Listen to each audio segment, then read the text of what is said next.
sa Panginoon, isang bagong awitin. Magsiawit kayo sa Panginoon, buong sandaigdigan. Awitan ang Panginoon at purihin ang Kanyang ngalan. Ipahayag ang Kanyang pagliligtas sa lahat ng panahon. Magsiawit kayo sa Panginoon, isang bagong awitin. Magsiawit kayo sa Panginoon, buong sandaigdigan. Sa ngalan ng Ama at ng Anak at ng Espiritu Santo. Amen. Sumainyo ang Panginoon. At sumayo rin. Aminin natin ang ating mga kasalanan upang tayo ay maging marapat gumanap sa banal na pagdiriwang. Panginoong Jesus, binigyan mo kami ng bagong buhay. Panginoon, kaawaan mo kami. Panginoon, kaawaan mo kami. Panginoong Jesus, pinapatawad mo ang aming mga kasalanan. Kristo, kaawaan mo kami. Kristo, kaawaan mo kami.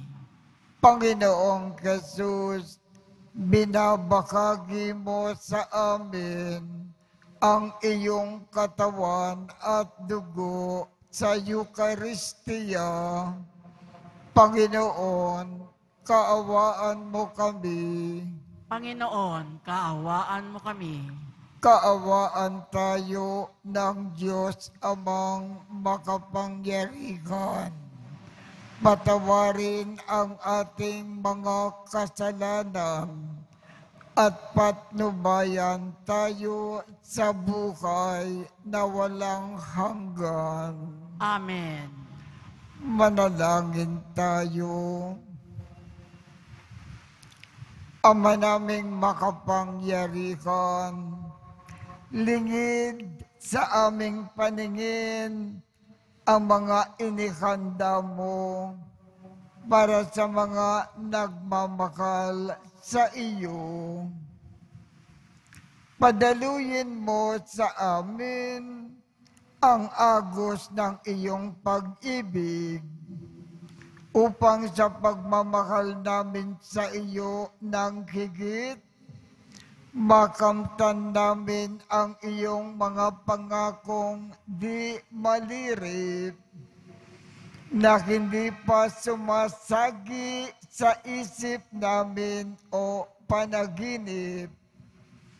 Iniluluhog namin ito sa pamamagitan ni Jesucristo kasama ng Espiritu Santo, magpasawalang hanggan.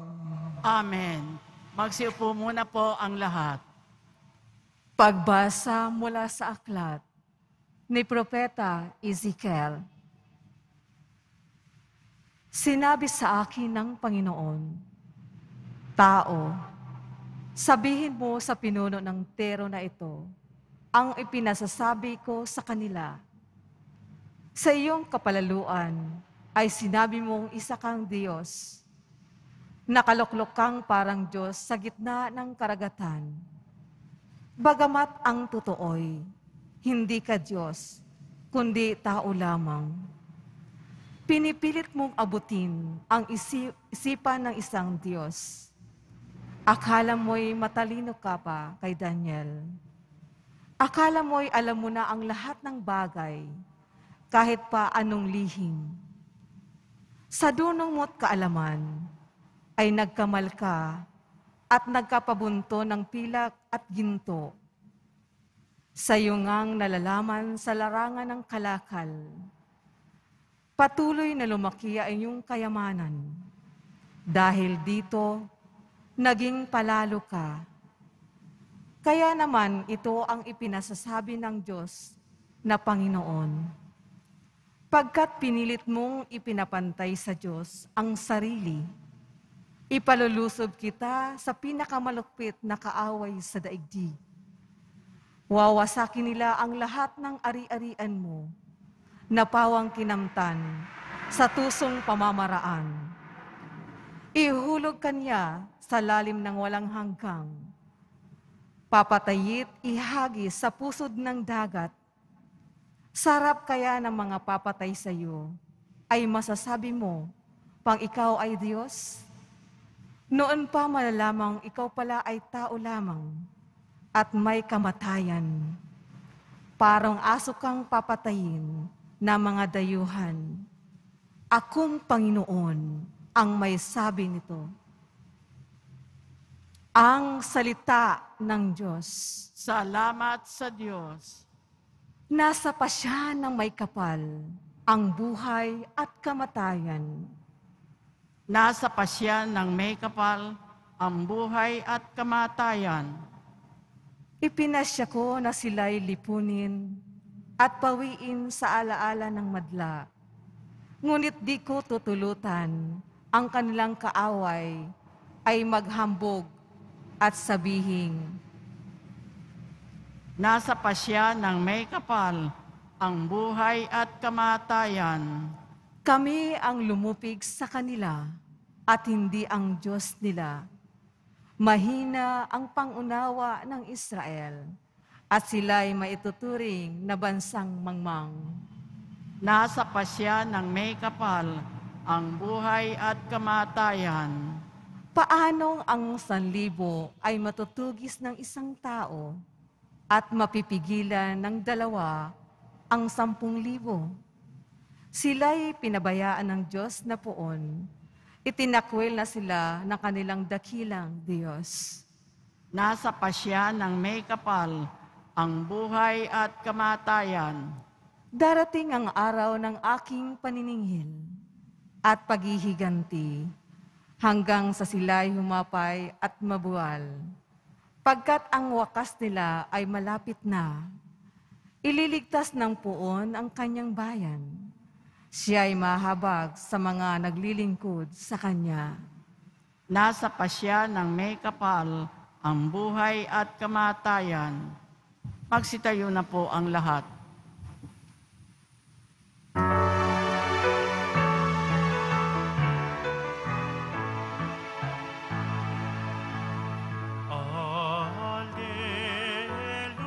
Alleluia, Alleluia,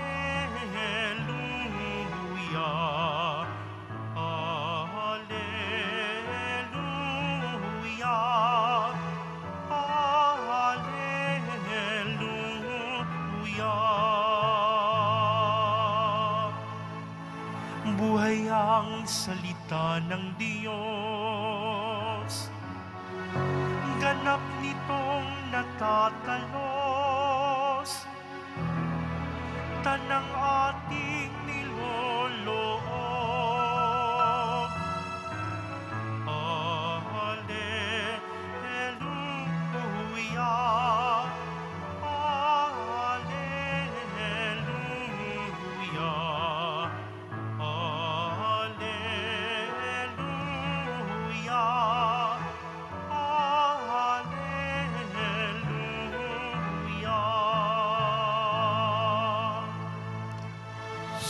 Sumainyo ang Panginoon, At sumayo rin ang mabuting balita ng Panginoon ayon kay San Mateo.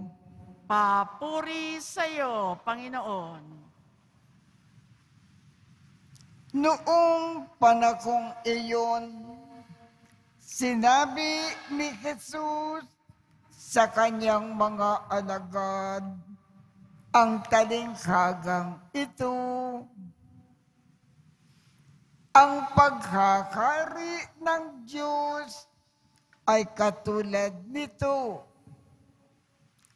Lumabas ng umagang-umaga ang may-ari ng ubasan upang humanap ng mga manggagawa. Nang magkasundo na sila sa upa na 1 denaryo maghapon, sila ay pinapunta niya sa kanyang ubasan. Lumabas siyang muli nang mag-iikatyam ng umaga at nakakita siya ng iba pang tatayo-tayo lamang sa liwasang bayan. Sinabi niya sa kanila, "Pumaroon din kayo at magtrabaho sa aking ubasan at bibigyan ko kayo ng karampatang upa." At pumaroon nga sila.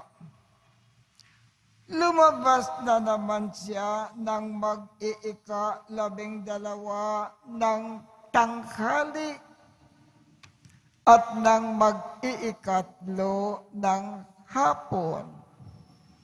At gayon din ang ginawa niya. Nang mag-5 ng hapon, siya ay lumabas uli at nakakita pa ng mga ibang wala ring ginagawa.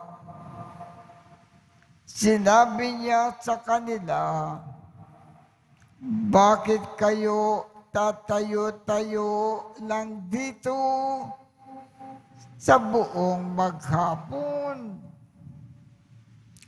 Wala pong magbigay sa amin ng trabaho." Sagot nila.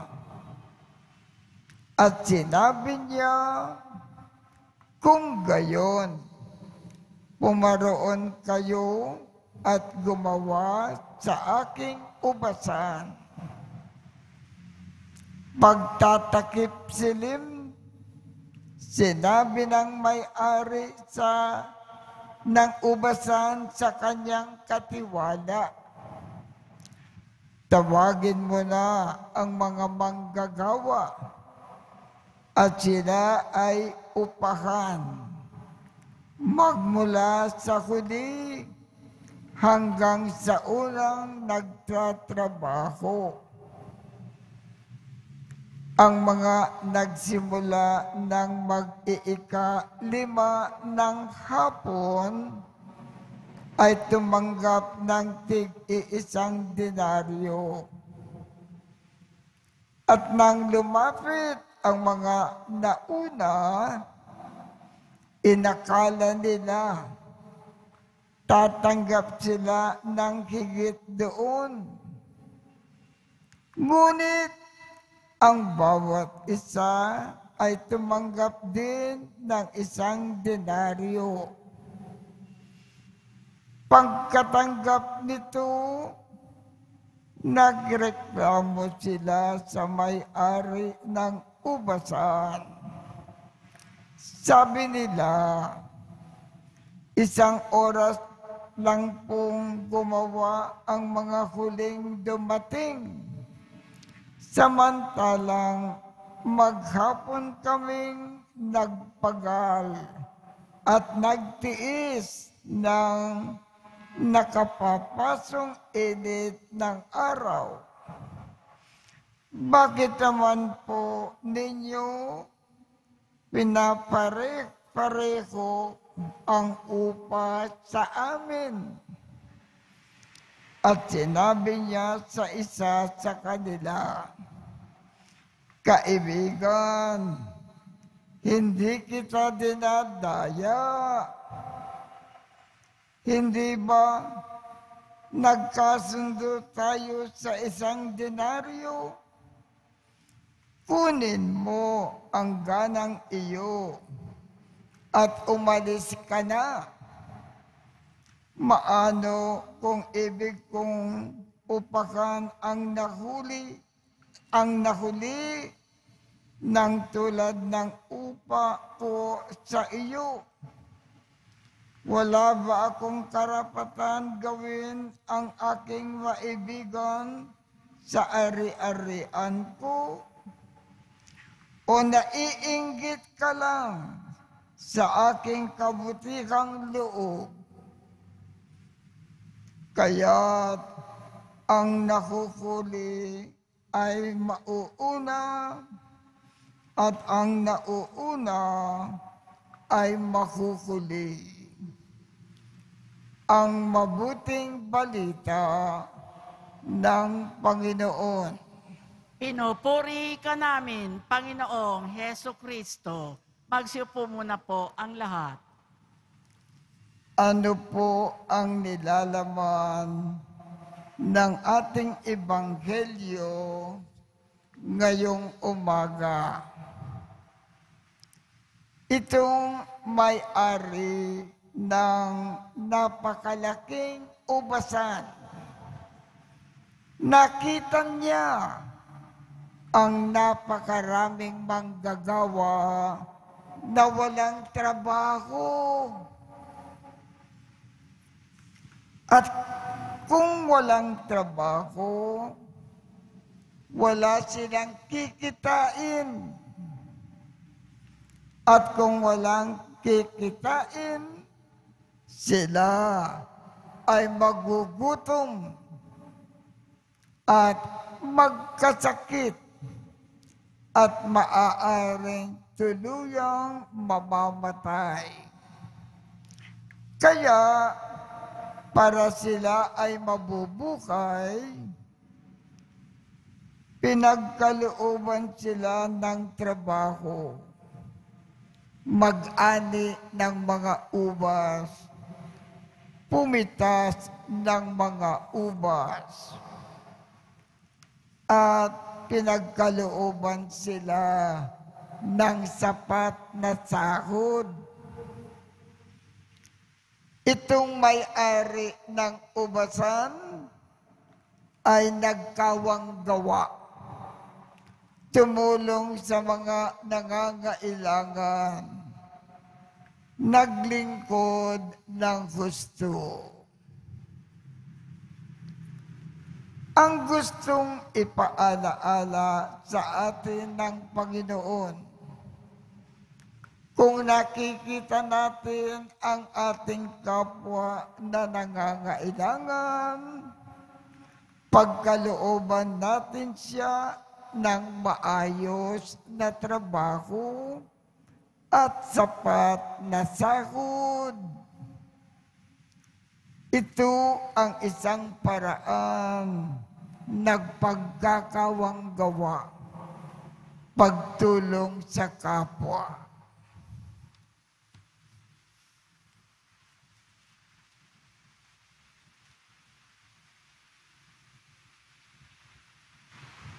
Magsitayo na po ang lahat.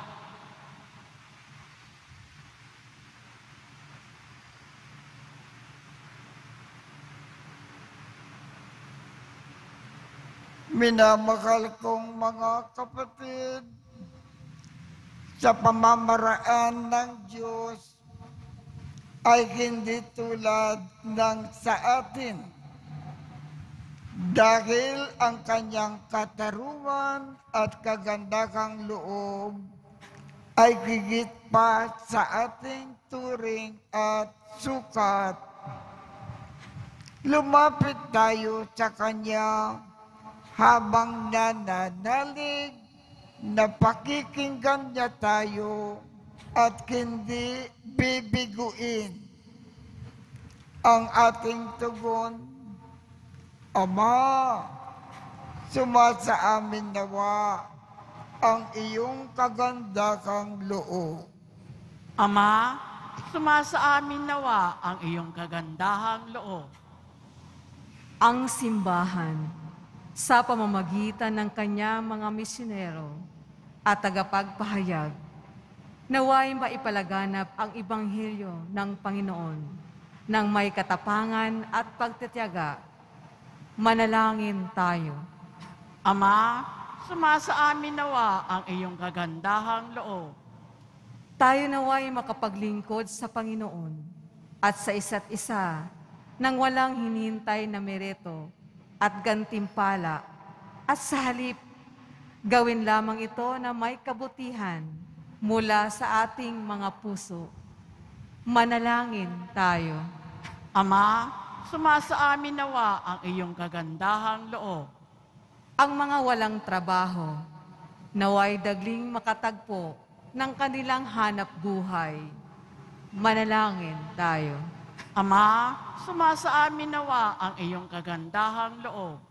Ang mga may sakit at mga nagdurusa, naway masihan sa kalinga at unawa ng kanilang pamilya at mga kaibigan.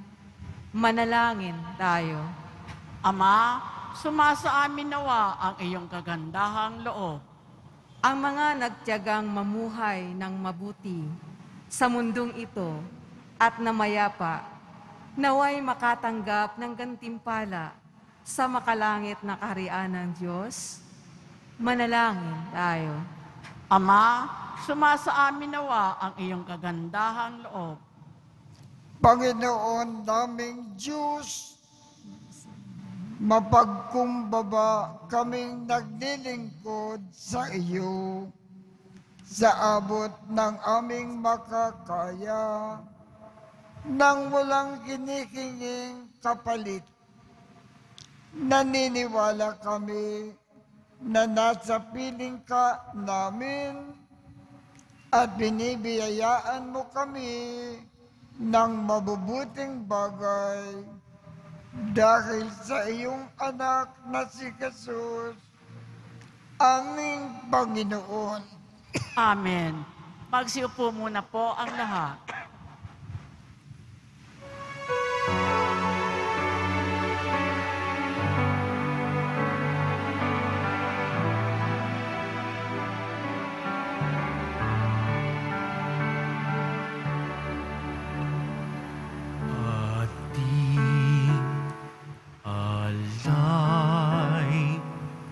Na alak at tinapay mula sa ating ani sa lupain ng Diyos nating mahal, na siya na rin nagdulot na tayo'y may maihain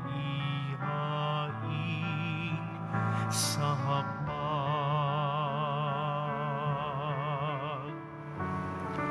Alay namin inyong pong tanggapin at inyong pabanalin, at kung mamarapatin, inyo po itong gawin, katawan at dugo ni Jesus. Ating alay na alak at tinapay mula sa ating ani sa lupain ng Diyos nating mahal, na siya na rin nagdulot na tayo'y may maihain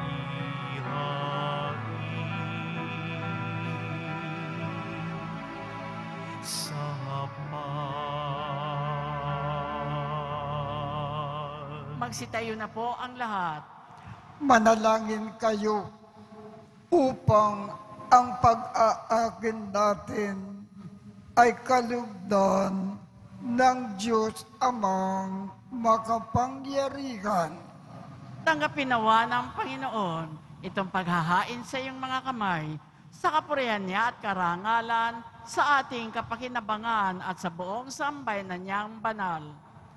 Ama naming lumikha, tanggapin mo po ang mga alay upang maganap ang pagpapalitan ng iyong kaloob at ng aming handog sa aming pag-aakin na iyo na ring ibinigay para kami ay maging marapat na iyong paunlakan sa pamamagitan ni Jesucristo kasama ng Espiritu Santo magpasawalang hanggan.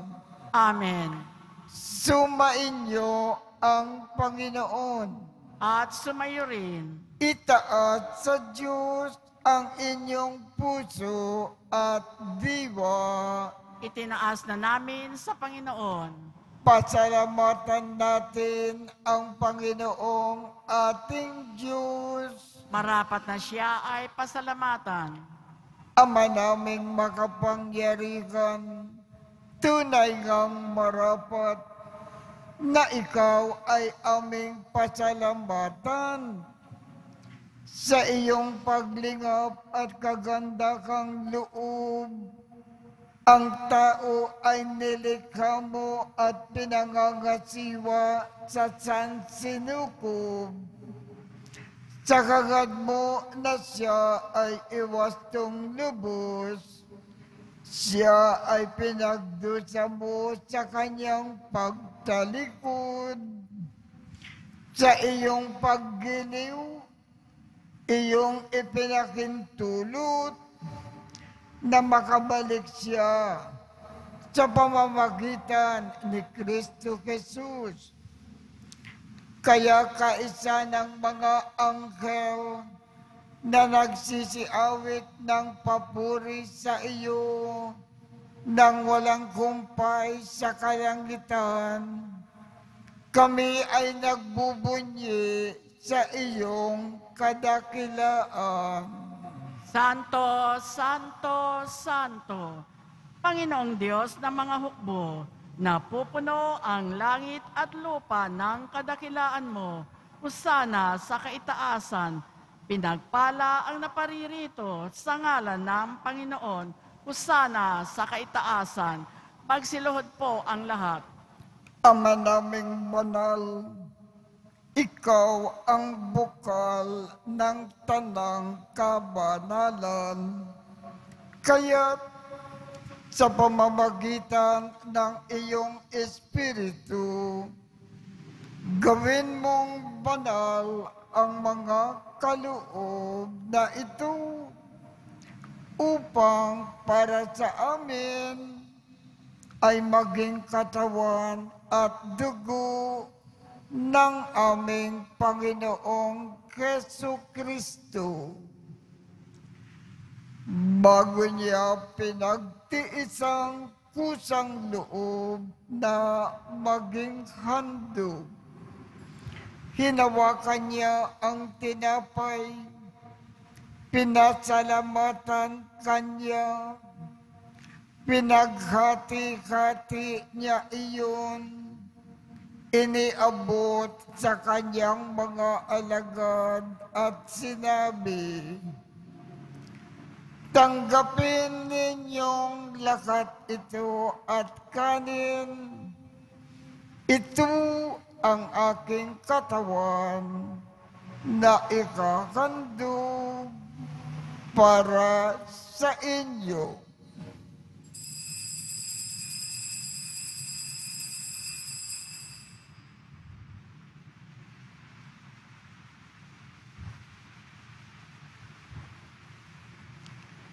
Gayon din naman, noong matapos ang hapunan, hinawakan niya ang kalis, muli kanyang pinasalamatan, iniabot niya ang kalis sa kanyang mga alagad at sinabi,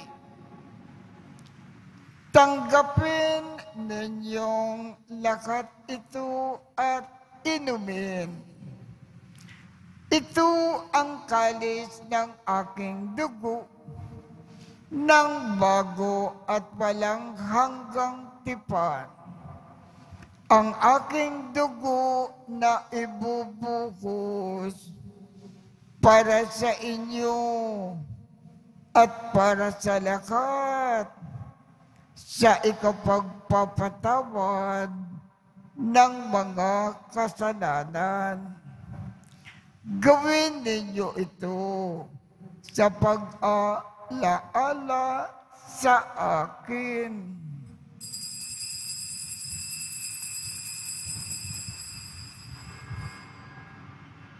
Magsitayo na po ang lahat.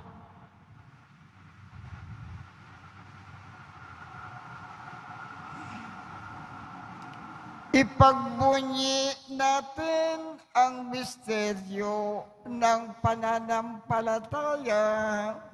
Si Kristo'y namatay, si Kristo'y nabuhay, si Kristo'y babalik sa wakas ng panahon. Ama, ginagawa namin ngayon ang pag-aalala sa pagkamatay at muling pagkabuhay ng iyong anak. Kaya't iniaalay namin sa iyo ang tinapay na nagbibigay buhay at ang kalis na nagkakaloob ng kaligtasan. Kami ay nagpapasalamat dahil kami ay iyong minarapat na tumayo sa harap mo para maglingkod sa iyo. Isinasamo namin kaming magsasalo-salo sa katawan at dugo ni Kristo ay mabuklod sa pagkakaisa sa pamamagitan ng Espiritu Santo. Ama, lingapin mo ang iyong simbahang laganap sa buong daigdig. Puspusin mo kami sa pag-ibig. Kaisa ni Francisco, aming Papa, Jose, aming Obispo, at ng Tanang Kaparian. Alalakanin mo rin ang mga kapatid naming nakimlay nang may pag-asa na sila ay muling mabubuhay. Gayon din ang lahat ng mga pumanaw. Kaawaan mo sila at patuloyin sa iyong kaliwanagan. Kaawaan mo at pagindapatin kaming lahat na makasalo sa iyong buhay na walang wakas. Kaisa ng mahal na Birhen Maria na ina ng Diyos, ng kabiyak ng puso niyang si San Jose, kaisa ng mga apostol, at ng lahat ng mga banal na namukay dito sa daigdig ng kalugod-lugod sa iyo. Maipagdiwang nawa namin ang pagpupuri sa ikararangal mo sa pamamagitan ng iyong anak na aming Panginoong Jesucristo. Sa pamamagitan ni Kristo, kasama niya at sa Kanya, ang lahat ng parangal at papuri ay sa iyo, Diyos Amang makapangyarihan, kasama ng Espiritu Santo, magpasawalang hanggan. Amen.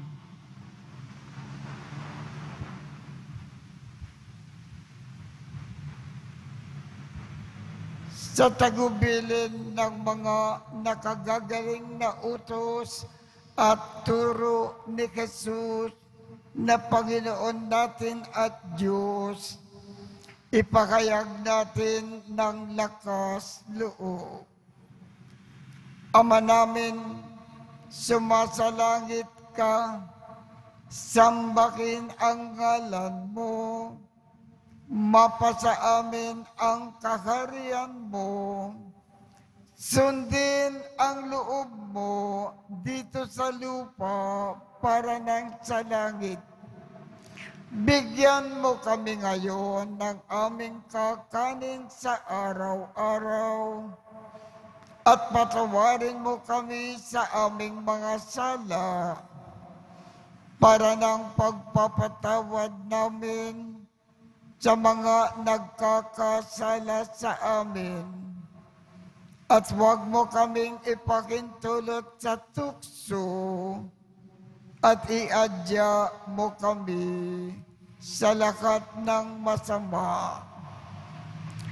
Hinihiling namin, Ama, iadya mo kami sa lahat ng masama.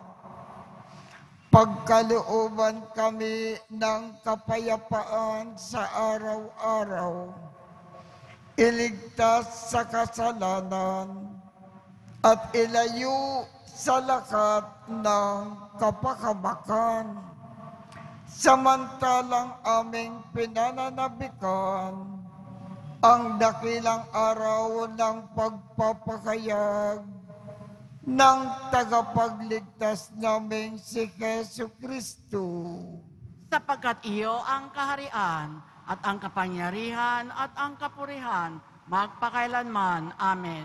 Panginoong Jesucristo, sinabi mo sa iyong mga apostol, kapayapaan ang iniiwan ko sa inyo. Ang aking kapayapaan ang ibinibigay ko sa inyo. Tungkayan mo ang aming pananampalataya at huwag ang aming mga pagkakasala. Pagkalooban mo kami ng kapayapaan at pagkakaisa ayon sa iyong kalooban, kasama ng Espiritu Santo, magpasawalang hanggan. Amen. Ang kapayapaan ng Panginoon ay laging sumainyo. At sumaiyo rin. Magbigayan tayo ng kapayapaan sa isa't isa.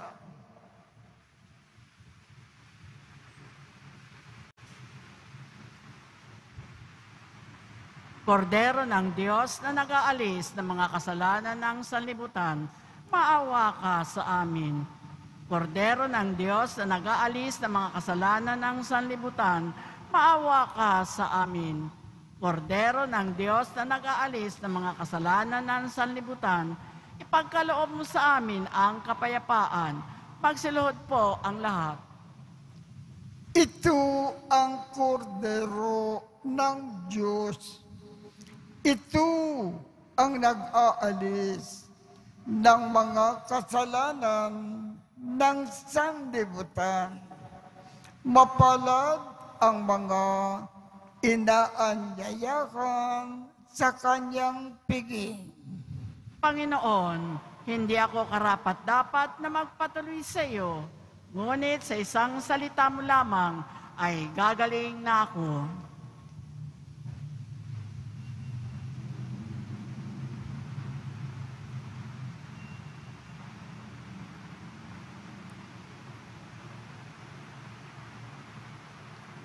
Ang katawan ni Kristo. Amen.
Panginoon,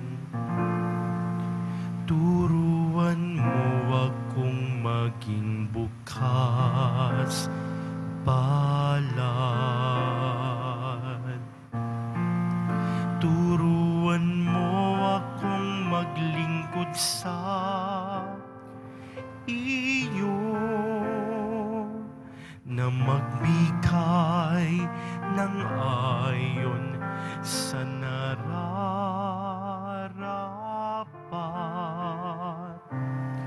na walang inintay mula sa iyo, na makibakang di inaalintana, mga hirap na dinaranas sa tuwing ay magsumikap na hindi humahanap ng kapalit na kaginhawaan, na di naghihintay kundi ang aking mabatid, na ang loob mo'y siyang sinusundan.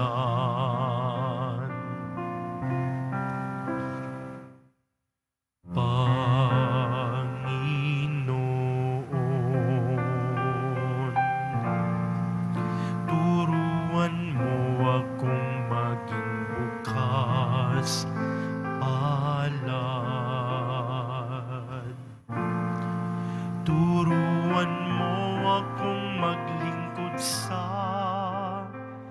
iyo, na magbigay ng ayon sa nararapat, na walang inintay mula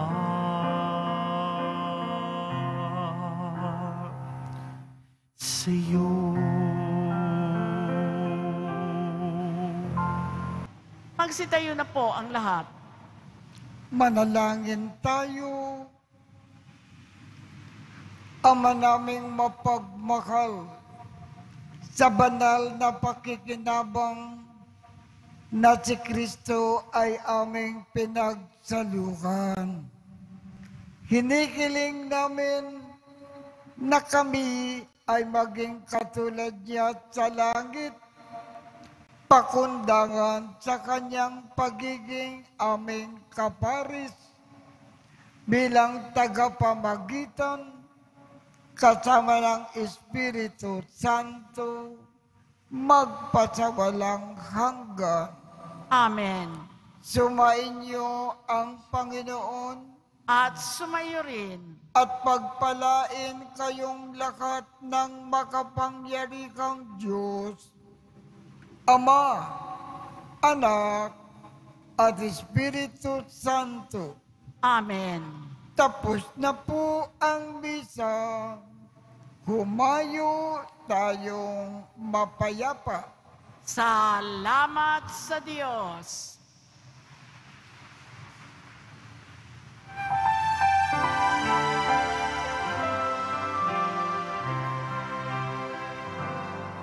Nuestro Padre Jesus Nazareno, sinasamba ka namin, pinipintuho ka namin, aral mo ang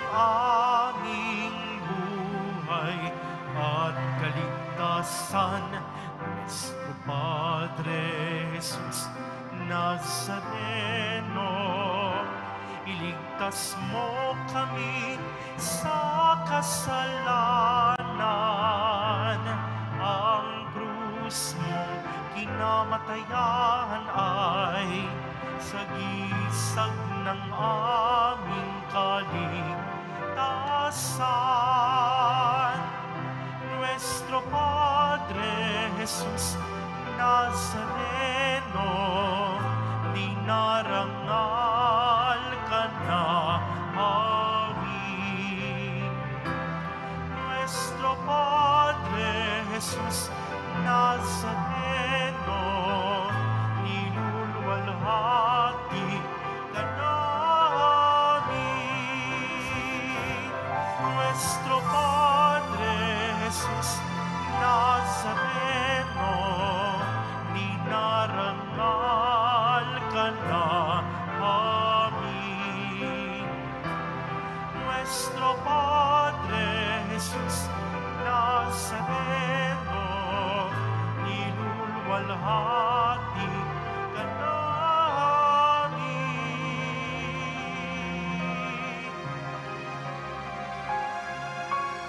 Magsiupo muna po ang lahat. Maaari na po tumayo ang mga nasa ikatlong grupo na nasa gawing kanan ng simbahan